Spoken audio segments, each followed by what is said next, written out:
Today is November 17th. Today's quote is entitled, "Accept Reality." To accept reality as it is, we have to give up expecting or wanting things that other people are incapable or unwilling to give. Accepting what is true right now frees us from attachment to how things should be. Our attachment is the primary source of our pain.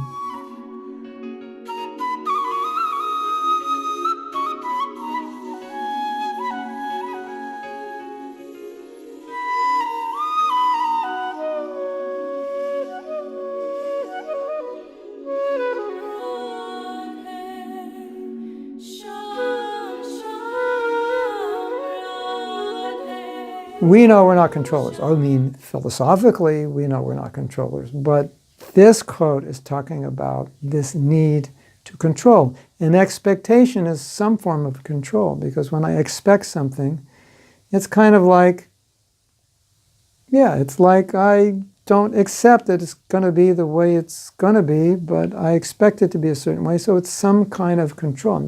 Some way I'm trying to control the situation. Yes? So what happens when you expect things? You create an idea that this is how it should be for me. So I will be happy, so I will enjoy. So what did we say? We said to accept reality as it is, we have to give up expecting things. In other words, not that you shouldn't expect yourself to be better or expect people to be trustworthy or just or so forth. I don't think that's wrong, but when they don't deliver, then to keep expecting it can create a lot of problems. What is definitely wrong is when we're expecting something that people cannot deliver or they're not willing to deliver, and we know that, and they're never going to deliver it because we get frustrated and we invest energy in expecting something that can't be given. This even happens with guru and disciple relationships. Sometimes the guru cannot expect a disciple to be as Krishna conscious as he would like. Neither sometimes can the disciple expect the guru to give as much care and attention or be as aware of her or his situation as he or she would like. It's just not possible. And when we realize that and we say, okay, this is the situation, then we can deal with it practically. But otherwise, what's happening is we're lamenting for something we can't change, and we're lamenting for something that isn't going to change. It's just the way it is. It's not smart, is it?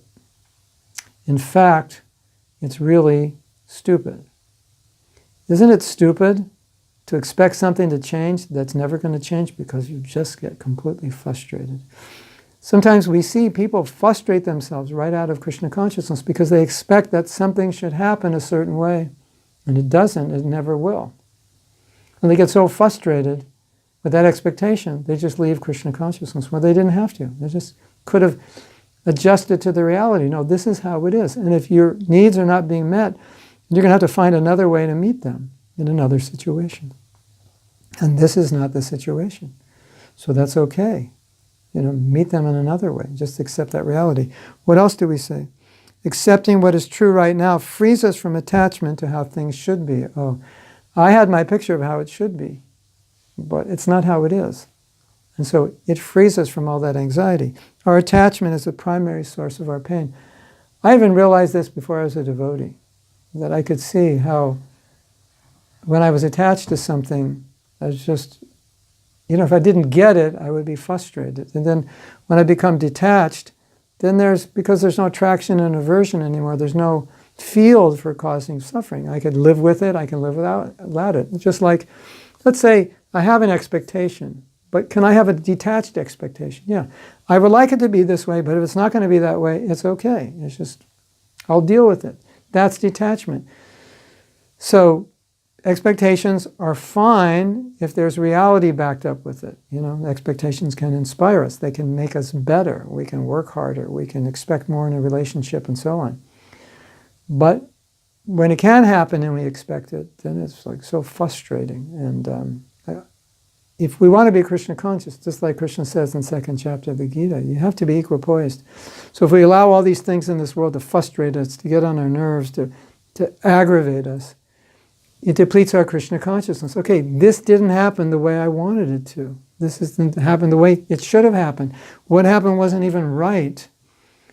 But can I learn to accept it so that I can go on in my Krishna consciousness, excuse me, without dwelling on it?